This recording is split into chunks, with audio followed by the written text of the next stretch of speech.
All right, so it looks like it's about time to get started, which means that you probably have just a minute or two to grab some food while I'm talking before we get started with our first demo. Actually, if the SIGI team could come set up your presentation while I give a little introduction to the class for those who are not. Who haven't been here the whole semester. If you don't know me, and I'm pretty sure almost everybody in the room actually does, I'm Marco Lano. I'm a professor here, and I teach this game development class.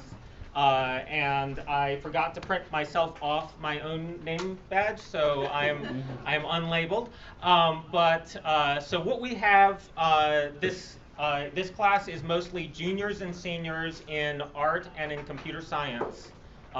So we bring them together to sort of get a game development experience building a game over the course of a semester.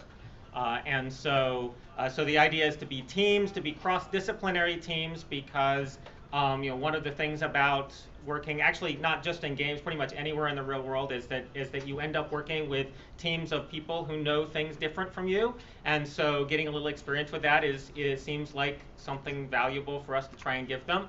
The way the class works typically, and this semester is no exception, is that initially everybody in the class pitches an idea for a game. This semester, for the first time, we had two clients who had specific games that they wanted to have built. So both of those came connected with some external funding for development. And so one of them was the first one we're going to see is a sort of marketing game for Signature Theater, which is in Shirlington, Virginia. They're a Tony Award-winning theater specializing especially in musicals and new musicals. And so they wanted a mobile game that would help with marketing of their theater. And then the other client was Professor Rubin in our history department, who wanted a game to teach about Civil War history, specifically Baltimore Civil War history. And so every pitch that the students made so all 16 pitches were one of those two for one of those two topics. And then from those 16 pitches, I chose 6 with some consultation with the clients. I chose 6 to make prototypes. So they had 2 weeks in teams of 2 or 3. So at least one artist and at least one programmer on each of the prototype teams to build a prototype to demo. And then they demoed those prototypes in here for some industry mentors who helped us to choose which 2 games, one for each project, would go forward for the rest of the semester. And so for the bulk of the semester, each of these teams of 8 students was working together on one of the 2 games. And so the structure of the class, we did essentially 2-week sprints, and about a month before the end of the class, I said, well, this is your alpha. Don't make any. All the gameplay things need to be in here. About 2 weeks before the end, I said, this is your beta. Only fix bugs. I think to some extent, both of those didn't exactly work the way they were supposed to, but things got fixed a little bit late. That's okay. But nonetheless, they did manage to produce 2 interesting games, which they will demo for you here today. So the first team that's going to demo is SIGI. This is a game for the Signature Theater. So the client, actually Jen Bazell is right there, is the marketing director for Signature Theater. And we also have Jonathan Moriarty was one of the team mentors for this team. And did Ben make it here yet? Okay, so Ben Walsh is the other mentor, and it doesn't look like he's arrived quite yet. I'm just going to hand it over to Team SIGI. Wonderful. For Team SIGI, we actually have 2 tablets with the game on it, and we're going to be kind of threading those through here so that everyone can take a look at it while we're presenting.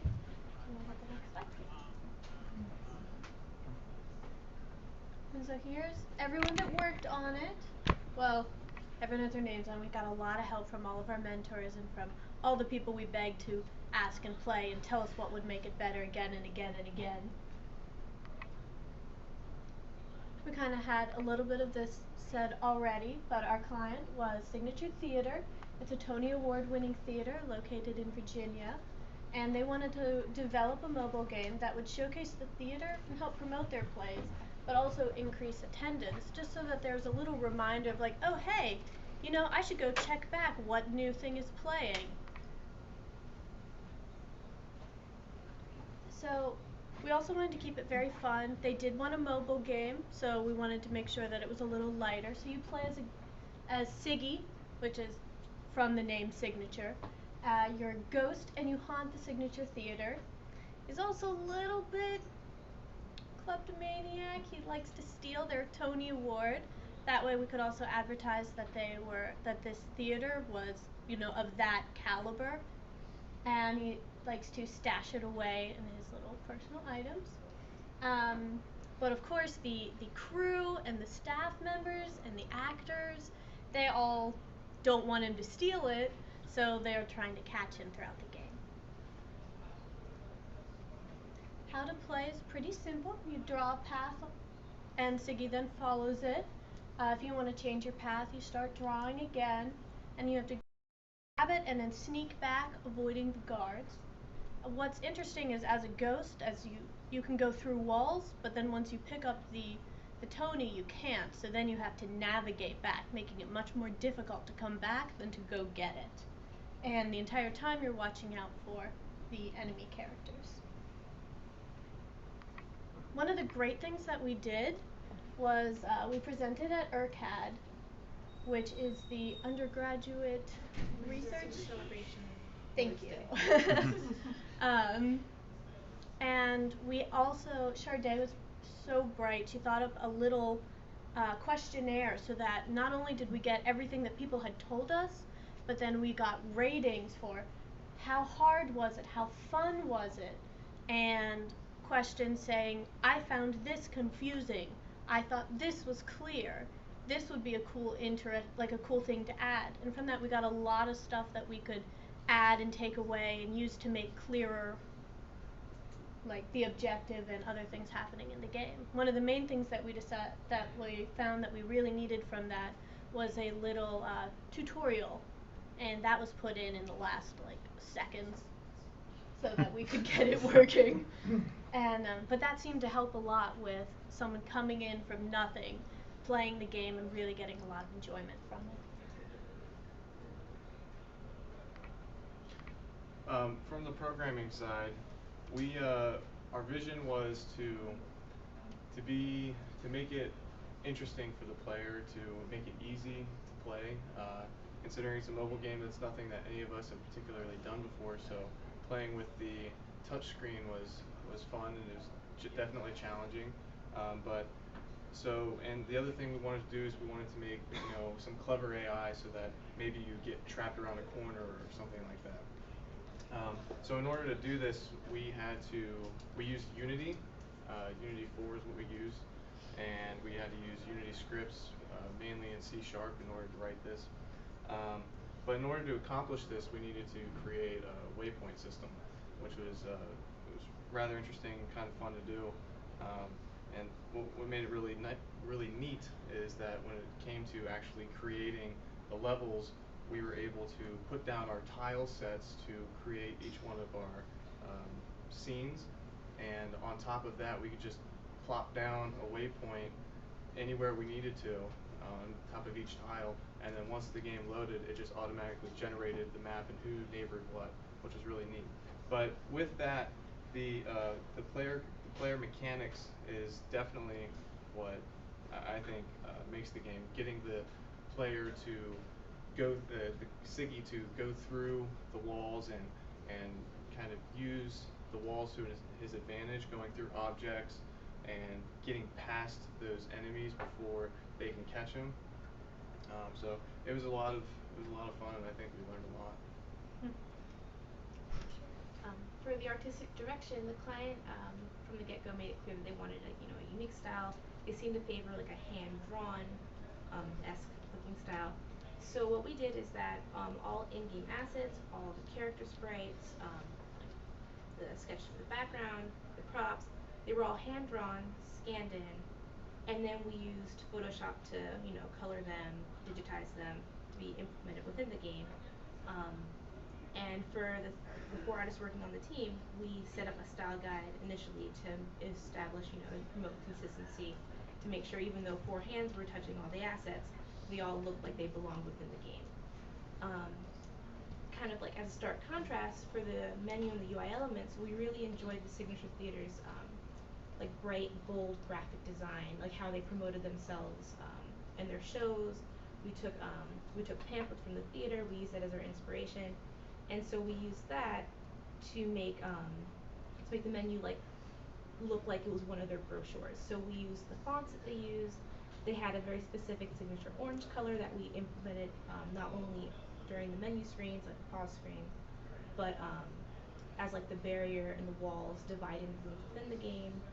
And so we just wanted to make sure that it just had like the Signature Theater's flair like through and through. We had planned on a lot, and I think everyone found out that eyes were bigger than your stomach. And so these were things that we really wanted to put in the game, and that hopefully if this continues on, that will be put into the game. We'd love to have prizes in the game correspond to real theater purchases. So if you go and you get a ticket to the whatever the newest show is playing, that you can take that back, and maybe you, instead of stealing the Tony Award, you're going to steal a prop that's related to that show that you just saw. We'd also hoping that we could track if this increased attendance at the Signature Theater. We did this for the second floor, but our floor plan of the game matches the floor plan of the theater, and we'd love for every layer, every floor to be a different level in the game. And we'd love to have a couple more enemy characters that are actually based on real people like employed at the theater, so that they could look and be like, oh look, that's me, and show it to their friends. And then maybe even people who were playing could be like, there's a little bit of a resemblance here, and like look around and see if they could find all the characters. And we did want to tweak the difficulty a bit by, as Siggy carries more and more objects, he goes slower and slower and slower, which makes it a little harder, so that you can try, instead of going and getting one trophy and returning, you can see if you can collect all of them on one go and then still make it back, but that would be very difficult. But that's something that it would be able, like the more adept users wouldn't get bored so quickly with a simpler game. And that's it. So thank you. We accept questions if you have them, or any. And you should be having 2 tablets passing around. Are they still being passed around? Yes. It's floating around back there. Are there questions from the guests? So what was the biggest surprise challenge that you ran into? Something you thought would be easy and something that's like, oh wow, this turned out to be hard. The fact that we put way too much on our plate. We would think at the very beginning we were all learning how to use a burn down sheet, and we'd be like, oh yeah, this is gonna take like an hour, Sticks.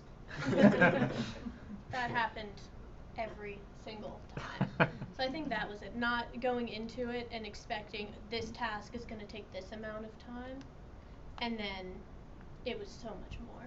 And we weren't ready for that. But I don't think you really can be. It's not uncommon for this. Yeah. It's a classic. You hear it every year. We overshot. Yeah. So we fell prey to that. Was there anything easier than you thought it would be? I thought working together, we meshed really well together as a team.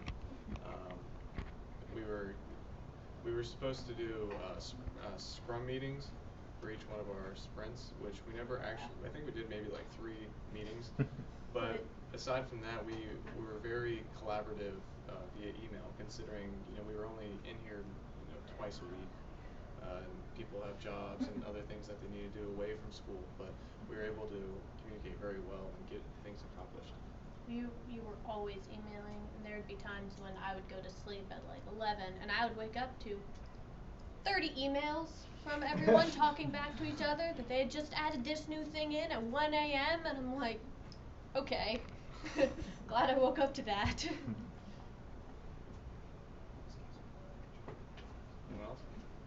Other questions from the guests in the back? What did you learn about team dynamics? About team dynamics? I think a bunch of people could answer this.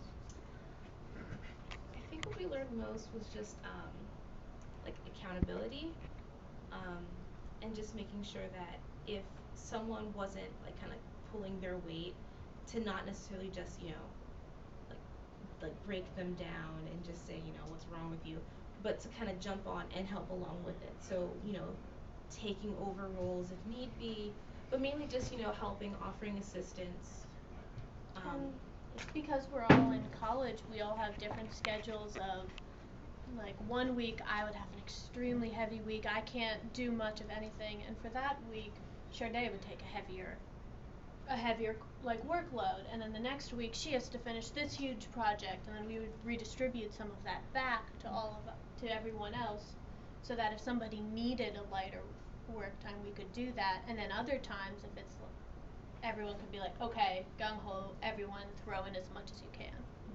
The other thing that we learned to do is we kind of learned how to work on each other's strengths and help each other on our weaknesses as much as possible. And in the programming side, we definitely split things off to each other's strengths as much as possible, because we've already worked together in the past, so we knew kind of what each other could do. So that was one thing that we learned to do. So just a follow-up from that, what was the distribution of tasks like, and like how did you distribute? What was the distribution of tasks? Yes. Kind of how exactly did we distribute the tasks among each sprint between all the developers and artists? It came down to, well, what feature are each one of us working on? Right. And so, whatever tasks were necessary for that feature, say for example, John was working on waypoints, or Adam was working on AI. We would put all the waypoint tasks on John, all the AI tasks on Adam, and then if they needed some help here and there, whoever finished their tasks first could say, hey, I see you have so many hours left, do you need some help? So we kind of split it up by feature in a sense.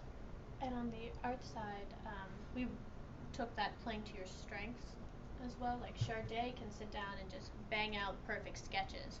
So she would sit there, and if we were in a time crunch, she would do all the sketches in like one night and then send them to us to do all the coloring and the inking and all of that. And then I'm a very fast animator, but a slower hand artist. So when it came to making the sprite sheets, they would give me everything, and I would do all that animations because that was my strength. And through that, we managed to work a lot faster than if we had just cut everything into perfect fourths and handed them out. I definitely think like towards the beginning, everything was more sectionalized. So, I would have like Allison do an enemy sketch, and then you would do like object sprites. And as time went on, we switched things up. And then when it got later and later, like through the development process, everyone just branched out and overlapped with more programming aspects. So Edward would just take on the tutorial animation, and even though we couldn't implement like the animation itself within our free version of Unity, we have this awesome tutorial. And then Allison just went headstrong with John on like the level design. So just over time, everything just kind of, we understood a bit more of what everyone else had to do and helped however we could. John, you had a question in the back? Yeah, how did you come up with the idea of like the haunted theater to attract viewers to the theater from like a fun perspective? This was a lot of months ago. I do not remember whatsoever. I remember the weekend I spent a very long time and I kept asking people about it. I think Ghost in the Theater was easy, like that's a pretty easy connection to make, but that he could go through walls and then not when he was picking up stuff, that was the thing. And I was baking cookies and it just came. That's exactly what happened. I believe they were snickerdoodles. That is not helpful at all.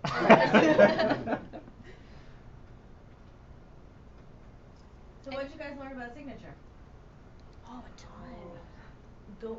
Seeing the theater. Oh, So yeah. it would have helped if we were able to go like there sooner because we ended up making a bunch of plans for rooms that weren't actually in use. But seeing the theater in person is just remarkable. Like it makes you want to go back, and so much of that, like through like the pictures I took and everything, you know, I really wanted us to capture like just how like awesome, like the great vibe, the laid back, like bright, bold, colorful, like just like all awesomeness of the theater within the game, so that people who went to the theater, who played the game, would be like, this is the theater's game. And people who played the game without going to theater, just like, I need to see this theater. So we learned a lot about that. The catwalk is amazing. And it's a shame that it didn't make it into like the demo version that we have now. But just that it's an amazing space, it's an amazing area, and that people will want to go back. And we would just love to have our game like help in that for some, however we can.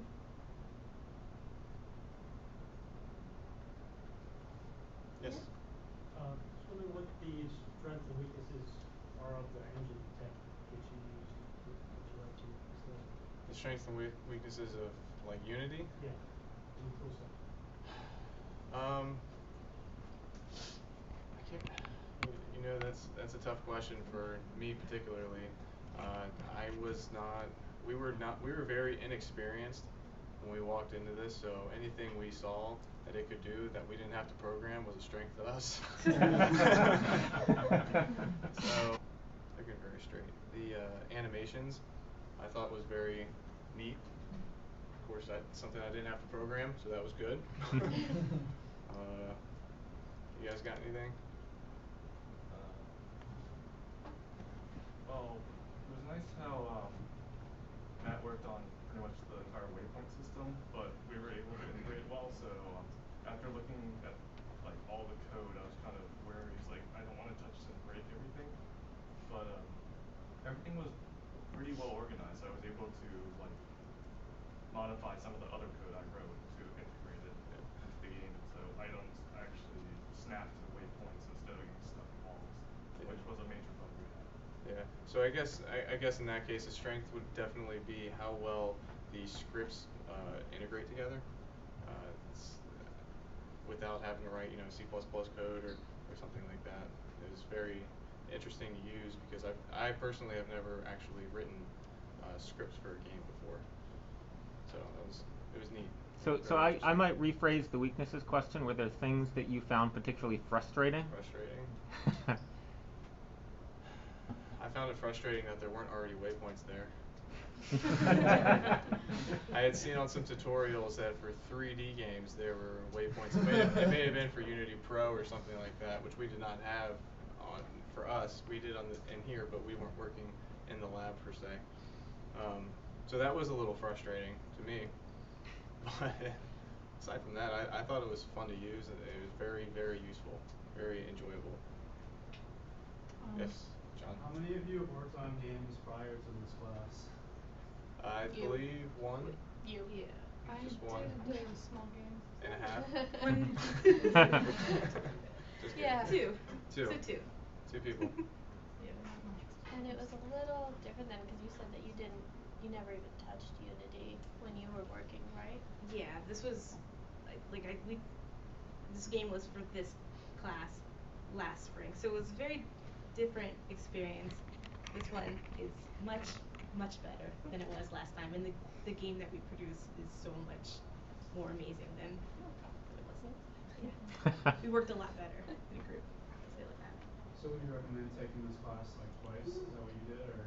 Yeah, absolutely. I took, like, for sure. If I had if I had known about this the spring before, this would be my third time, like, for sure. Yes. Yes. Like, absolutely. This is one of the greatest ways to get game development experience. Like, just because you have a different role each time, and then learning to work with others is a completely different experience than you just making up, like, your concepts and trying to do your stuff on your own. Yeah. And it's just such a great dynamic, and you learn a lot. Especially learning how to work with a different discipline. You know, programmers working with artists, artists working with programmers. That was nothing that I think, except for maybe two of us, had ever done before. So it was interesting, especially for programmers trying to communicate. You know, no, you can't necessarily do this because this blah blah blah technical talk, so on and so forth. And then artists go, what? So it was definitely challenging in that sense, but you know, the communication and the patience that everyone had was very nice. And also the respect. Yeah. Just the fact that, you know, if like the programmer, like if they're still working on their stuff, and it's like I have all the sprites you need and they're doing their own thing, you know, you have to respect their time as well, and they have to respect yours as well. Yeah, there's a lot of trust involved. Trust that it would get done.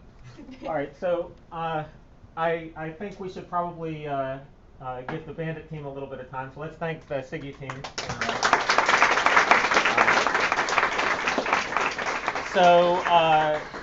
If the Bandit team can come set up for your presentation, the rest of you, if you want to grab a little food while they're doing that, now's probably a good time. And of course, both teams will be here to let you talk to them some more and play their games after the presentations are over.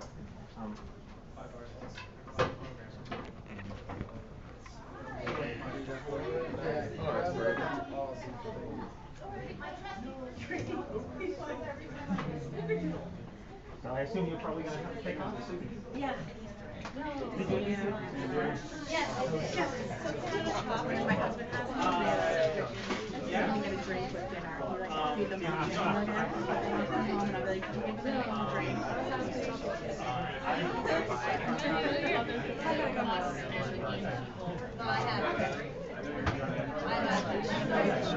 Yeah, we couldn't. We straight up. The video is live, so we're good. Where are we gonna stand? We are going to stand here too. Right in the corner. Hey, there's a perfectly good corner right there. The PowerPoint, and then as soon as questions start up, it's like a demo. It's always an option. So, oh yeah, we've got two corners too, so right. We have two more corners. Okay.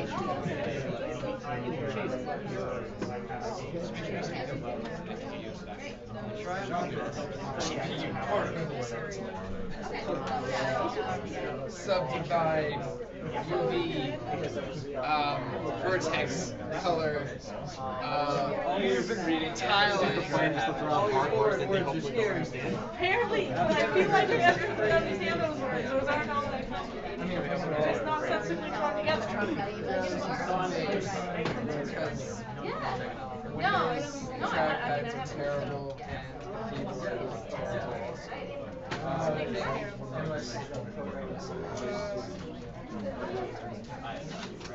I mean, if someone can locate the HTML, I'm sure it's like right around here.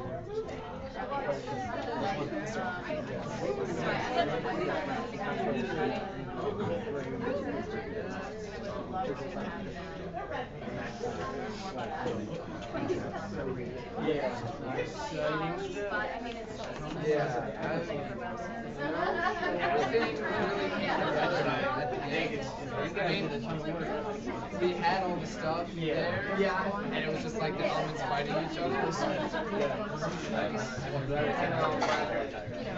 Same. I'm like very proud of Alright, so we'll probably get into there. Yay! Alright. extra low screen resolution. If you freeze up, somebody else will run in. It's okay. Like, not even stressful. It's not a big deal. This is informal. If you can't handle it, somebody else will jump in. It's no. Well, no. I'm more talking about environment. I'm a quiet person. You must be loud. Oh, wait, let's do an audio check. I'm passionate into hard. Or something. Somebody have to look at the audio. It might be able to go through the HDMI, but I feel like in the past. Let me, I guess I'll do a check. Let me, yeah, let's just test it.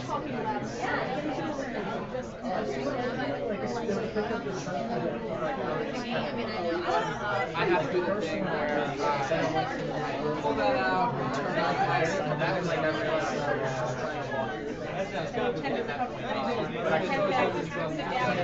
yeah, I always go to playback devices, disable my own speakers, and I have to plug it with an active purpose to recognize it. It's 7.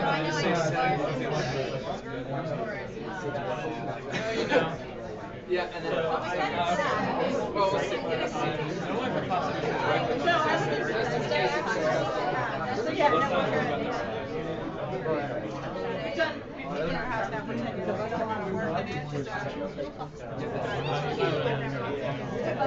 oh, is it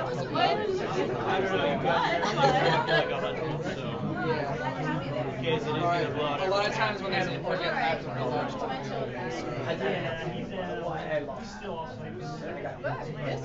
making sure the sound works.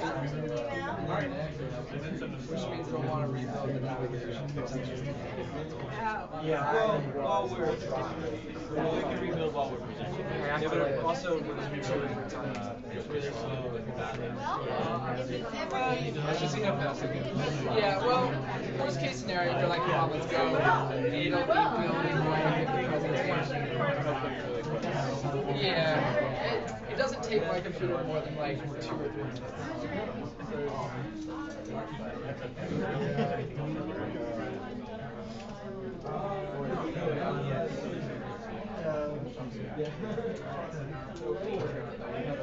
But is my audio working through there at all? Oh, that's not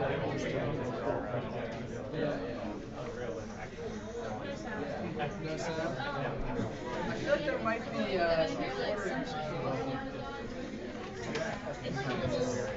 is this audio by any chance? Yeah. I'm trying to make sound work. If you're using the HDMI, yeah,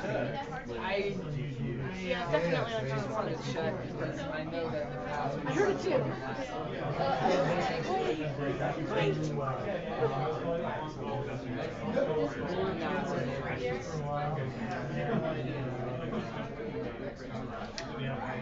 know.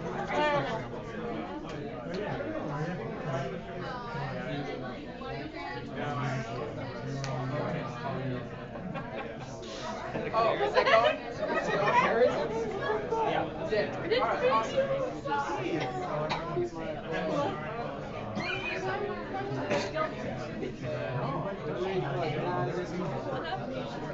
Yeah, HDMI was talking about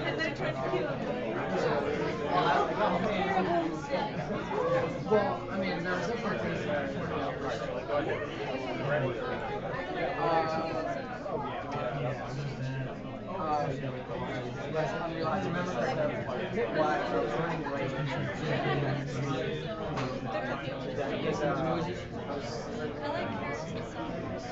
yes.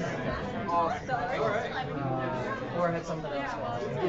But I was already so we've got a video.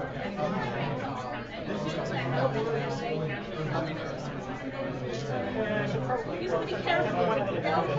Only when you're eating and not touch anything else. Or else everything will get destroyed.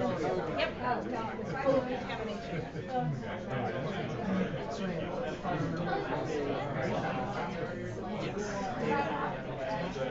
Let's put that navigation on like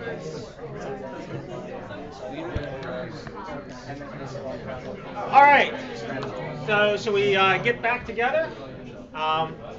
So we We do have two games tonight.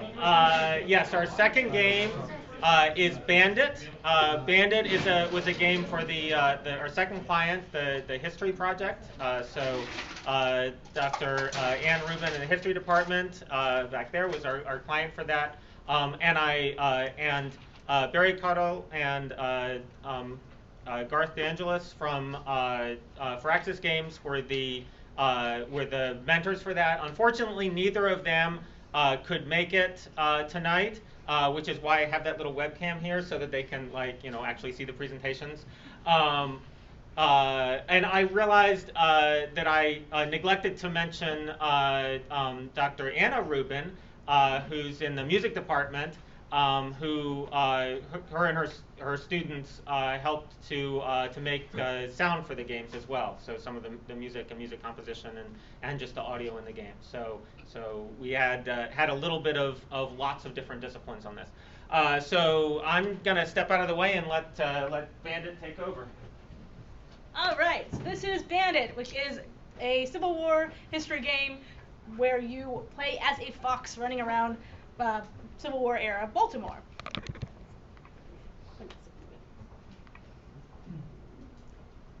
This is us, who worked on what, the art people, programming people.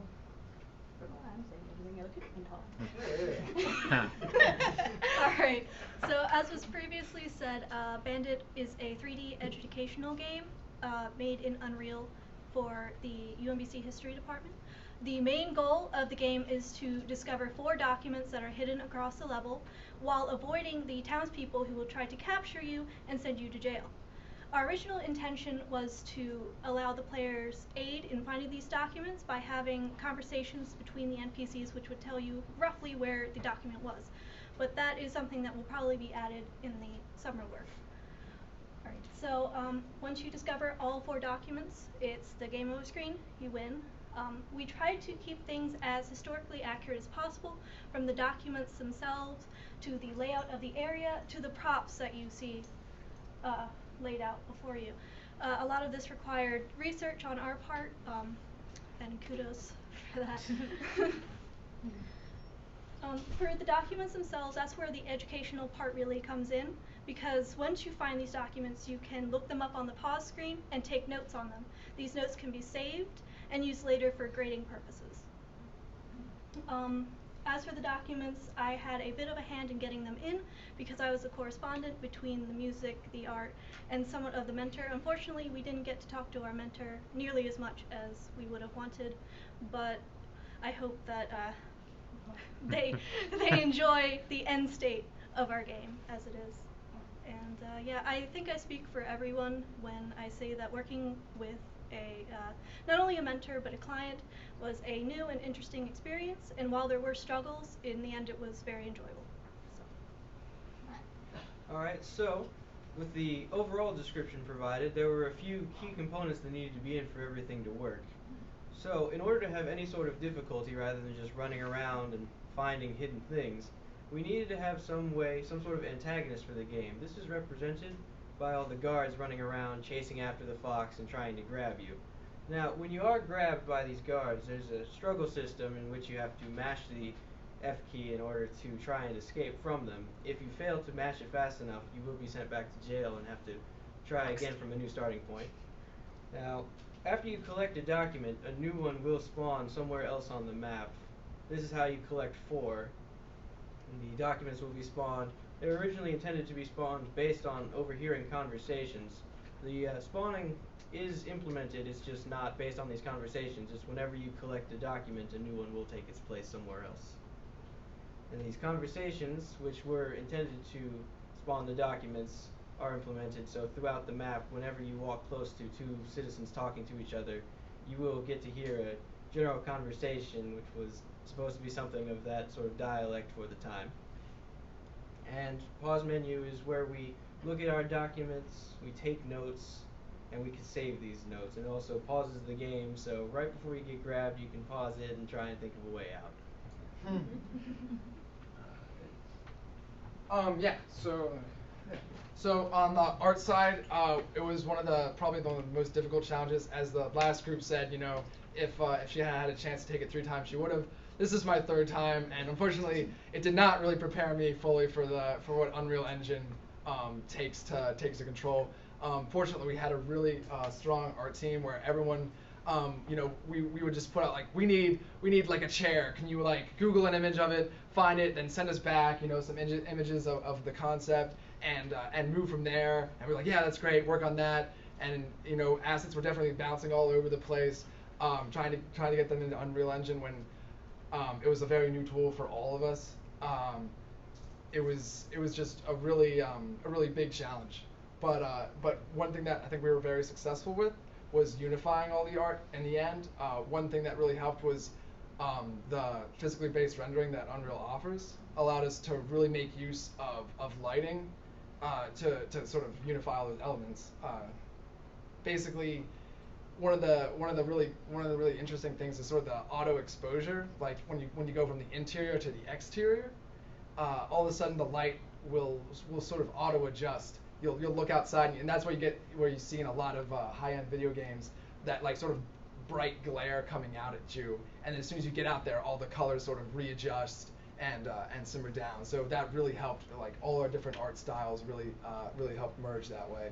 And as I was saying, it was really a combined effort of being able to communicate with each other. Like, oh, my UV mapping is strong. You have a lot of hours to spend in modeling and having that transfer back and forth. And then fortunately, we're actually getting our version control working with the programmers really early on. There were definitely a lot of issues with the Unreal assets. A lot of the blueprint files, which is sort of like prefabs if you use Unity, or if you know Unreal, then you know what I'm talking about, were colliding a lot. But at the end of the day, we were really able to move assets from one person's hands all the way into the engine. So it was a really positive experience. Most of the struggle was on the sort of linking it up at the end without it causing errors. So I was the lead programmer on the team, and since we were all new to making games, with my previous experience being 2 game jams and that was the extent of it, this was a challenge for us because we had never used Unreal before. I'd only used Unity. And one of the strengths of Unreal is that some of the designer documents for if you're inside the actual editor tool, placing or designing animations is really clear.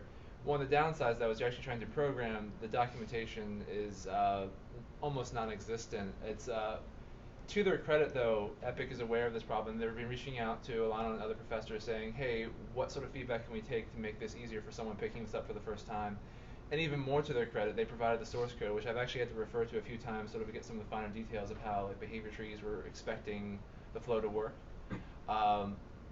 Like Paul had mentioned, we had a bit of trouble with Git working early on. In that U assets, which were the map file, do not merge. They recently added a Git integration into the engine for the new version, which we weren't on. But even then, one of the features they were missing was making the U asset files merge, so it would have been a moot point anyway. I think we could have gotten around that if we had scheduled who was accessing the map when a little bit better. I think one of the things that we did well as a team, though, was I was teaching both Jeff and Ben how to use the engine first, because that was part of the prototype team. But it sort of became a case of, I'm only 2 weeks ahead of you in knowledge, so at some point I have to sort of let you go loose and learn, and then I was looking at some of their code later saying, good, I'm glad that you learned that because I have no clue what this code's saying. It's really good. In terms of other things that went well, I think we collaborated well in terms of iterating on the systems that were in place, especially the struggle system. I know Ben and I worked pretty closely together on that, and I will save the rest for the demo. Go ahead as well. Yep.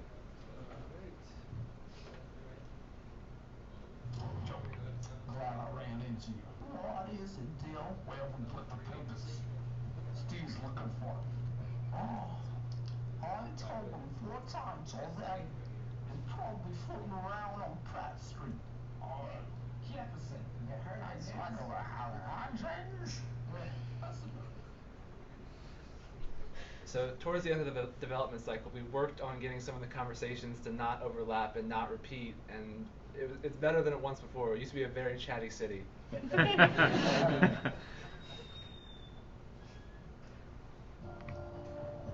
So we have the hymn music playing, just to let you know that you're near the document. Currently, if you want to actually go grab it and show them where it is for the demo. So one of the things that we would have liked to do a little better was get some of the music input sooner in the semester so we could sort of iterate on some of the songs. As it stands, we ended up grabbing some placeholder music from other things just to represent what it was supposed to be in the long term, but it never actually got replaced with a more permanent solution. That was the sound from Majora's Mask, in case you were curious. So, one of the things that we should have done earlier too was the initial scope of the map was much larger, and it's still there in the actual editor file, but it made the actual design of where the guards were placed and what patrol routes they were going didn't come in until much later. Please close the door. Please close the door. Please close the door. Really good sound effect. You would think the door would at least say thank you. Some of the other systems we have in place is Ben worked on the mini map there in the bottom right corner, and that's actually tracking the different guard positions, and the bright blue dot is where you are. We probably would have made it a little larger and fit in the art style a bit more, but one of the things we couldn't get working was a generated art asset and then having the guards mapped to that. That's just a second camera pointing down with a picture. And then when you escape, do you want to show them the jail system working? Yeah.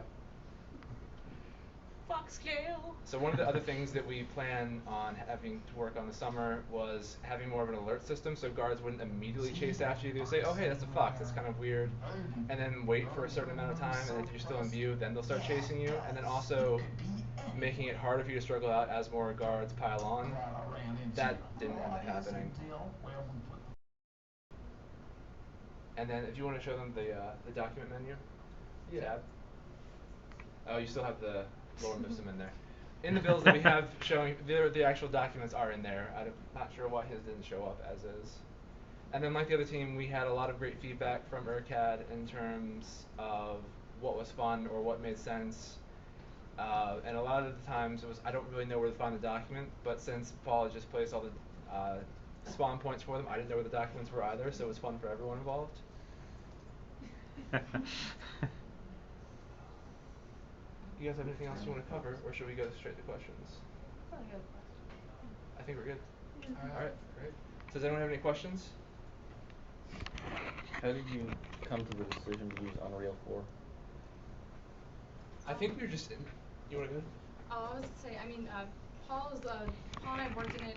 He's spoken way more extensively than I have by a lot, but we had some interest in working in it for Game Jam, so we made a phone game, so that was interesting. And Paul has his own senior project he's working in Unreal, and it's just something that I think we all kind of had some interest in trying this new program, learning some new stuff. I think a lot of the people were familiar with Unity, but Unreal is a whole new kind of evil. Yeah, absolutely. It was actually, like we were saying, we did during the Global Game Jam, we took a crack at Unreal Engine, and after 48 hours, the AI still only moved from one point to the next and then stopped. So I was like, if only I could force programmers to help me solve these problems for a semester, I might actually be able to move past waypoint B.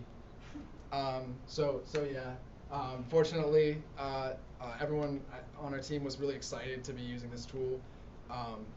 Like we talked about, especially with the UAsset merging in Git, that was it was terrible. In the very beginning, we're like, this is a problem. How are we going to solve it? And then JR looked at it, like, oh, they don't have a solution. They haven't solved it yet, so we're not going to. So it's kind of like, if I work, from the hours of 4 a.m. to 8 a.m. and they work during normal day hours, then it'll conflict less. But yeah, Unreal Engine was fun, but it was, I don't think we knew the full weight of what that choice was before the semester started. Then would you make the same decision again? Yes. Especially now that we've learned so much from it, absolutely. If I could be this person, 16 weeks ago, then that would be really great. In some cases, entire assets had to be made over again. One specific on the 3D animation part, Unreal, you need to have a root bone, which I had never done before in my armature structures. So when I imported my animations, which I've been so used to doing for so long, all of a sudden the limbs would like switch sides, and to this day I actually couldn't get the birds sort of tail end feathers to stay behind them for whatever reasons. Like this bone is pointing this way. No, it's pointing this way, and it just stayed like that. But they're far away, so you can't tell. Yeah, I keep coming up with ideas that turn out to not be the case. But if you could help me, that would be great. I don't know how to fix it. I know you did. My question is, how much did you feel constrained by having to work with historians who kept saying things like, well, but there wasn't a, park bench there. There was, how challenging was that, and how did you sort of manage those challenges? Right. Sorry. Does anybody else want to? No, please. Yeah, that was a completely new challenge to all of us, because when we started the semester, we want to use Unreal Engine and we're going to put explosions everywhere, and there weren't that many explosions during the Pratt Street riot. What were their foxes? There were some critters around. It's close enough to be feasible. We decided it was based on the soldiers would have wild pets. Apparently, it was originally a raccoon and then it became a fox because they'd have these wild pets, and he thought that was kind of cool. It was based off that, wasn't it? Yeah. Historically. It's much cuter than the probably more historically accurate rat. So. Yes. We feel good about the fox. How much did your internship at the IRC help you with the design of the level? Yeah, well, it really told me one big thing, which was work from blueprints.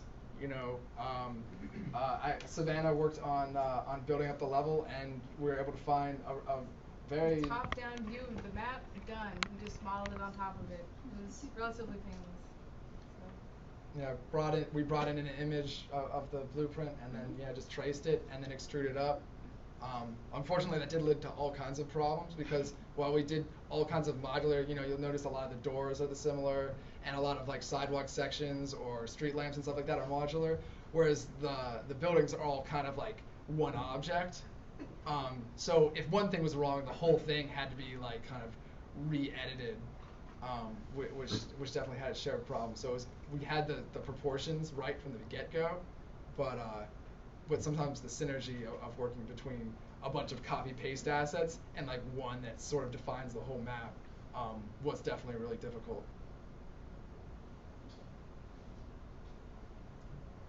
I heard one of your clues was I saw something over on Pratt Street. Is there a way to know what street you're on? Right. So we do have some street signs. We did some experiment with the motion graphic system of Unreal. I think the programmers learned we learned some system where Unreal uses that for debugging instead of actually displaying in the game, and that was the Canvas system. So one of the things I wanted to do was do a code review of their stuff as their.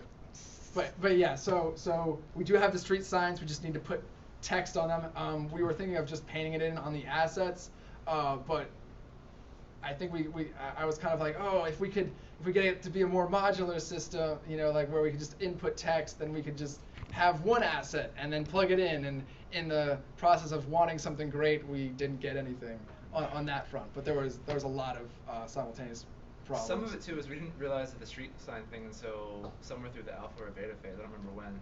Yeah, absolutely. I think we were reminded by our history support. So they were like, hey, what if the lines we gave you from some of the things they said or some of the documents actually, were labeled in the world?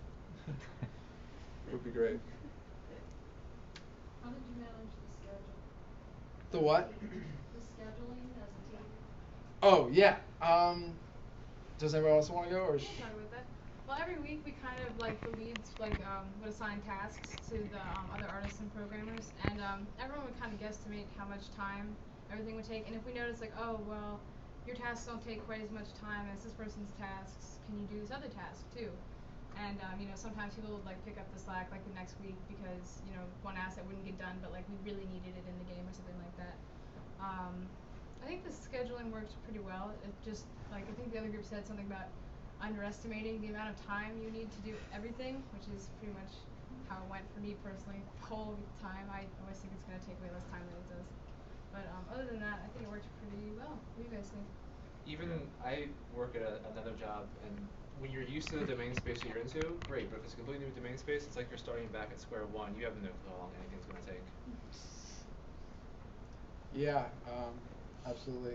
I think that I was actually really impressed. Normally I'm like, artists, give me more assets, give me more assets. But this time I had overflow, and I wasn't even able to put in some of the extra furniture for the interior to fill out those rooms. I was just like, it's just drag and dropping, but it took a really long time in Unreal. So we had a really great production. And I found that the lack of documentation out there really made things interesting. So I spent as much or more time trying to find how to do something with Unreal as actually making it do something with Unreal. So I ended up for the slate the documents that you can see when you go into the pause menu, and there's little documentation. Now, there's lots of people with ideas on how to do stuff that pop up out there, but none of it's the same. So there's a lot of contradiction and the information out there. So if Epic is working on documentation for their system, that would be great. Each of you had to come up with a design at the beginning of the class. How much did you guys pull from those ideas that you came up with to put into this game, or did you stick with the original design that was chosen? Do they want to go, or? Well, it was actually my idea. I think that we definitely expanded on it. It was kind of a different idea at the beginning. It was originally called Kleptocats, actually, funnily enough, and you played as a cat and you stole stuff. But we kind of narrowed it down to a more focused idea for one type of mechanic, pretty much. And we did make it more about the history than was initially the idea. So it did kind of change a little bit, and I think everyone had a part in shaping what the game actually is. I'm not sure anyone's particular prototype made it in, but everyone definitely contributed ideas later on based on the prototype we moved forward with. I think you've had your hand up for a long time. Yeah. Oh, I'm yeah. hiding in the corner. So I have two questions. Did you grab the animation from somewhere, or did someone build that animation? Ha! We look that good. No, actually, Savannah did the animation for the Fox idol and the running animation. Some of the art teachers here might be a little bit annoyed with us. We used Blender for the grand majority. An unlisted 3D program that's very expensive and professional. Early on was the test figuring out how to get the rig working. Like I said, sometimes I'd just take a limb and throw it to the side. And then I was like, well, I can use the old exporter, but the old exporter doesn't loop animations, so it just jumps it's not the most noticeable, but it you can feel it kind of being what's going on? So it was kind of okay, this one came in with the new exporter, so it's fine, but I have no idea why. So its looping animations will be fine. But yeah, we made all the animations, including the main character, the civilians running around, and all the idle animations of everything else. There's some birds flying around. Yep. Those were the ones with the tail feathers that got screwed up, and I couldn't figure out why. But yeah, the animations are ours. I had another question for the programmers. Did you use blueprints, and do you like blueprints? We used both. Blueprints, it was generally easier to figure out what was available to us in terms of a system. Coding, it was easier once we knew what was available to make it actually happen. So, if you were to build it from scratch again, do you think you'd use blueprints at all? I think I would still want more experience. I think we would probably differentiate some tasks would be in blueprints, but I imagine some of the more heavier tasks would be kept back in the code. To add on to that, one of the really frustrating things about blueprints, which we didn't realize initially, is that the animation editors, there's probably, imagine like a Chrome browser, but like tabs within tabs within tabs. Like there's legitimately windows where you'll have like four tabs at the top of the screen, and then within that there'll be like 4 different windows, each with like 4 tabs that you'll have to switch between. And you need to use this. Like if you're processing 3D animations, it's such an in-depth editor. If you want like anything past like playing and blending very simply, you have to use the Blueprint editor, which means you're going to have some connection between C++ and Blueprint. And plus, if you come back to a piece of code after 2 weeks, it was much easier to find your starting place back in C++. Grep, doom, done. Blueprints, you're like, oh, I was maybe in this file, possibly. Yeah. So, are there any other questions? All right. Well, let's thank the Bandit team.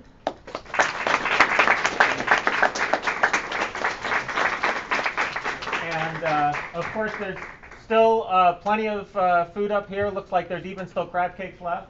And both of the teams, you should set up so that people can play your games.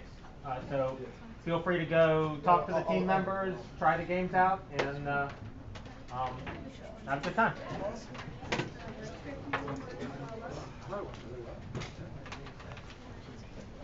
Nothing to vote, I was surprised.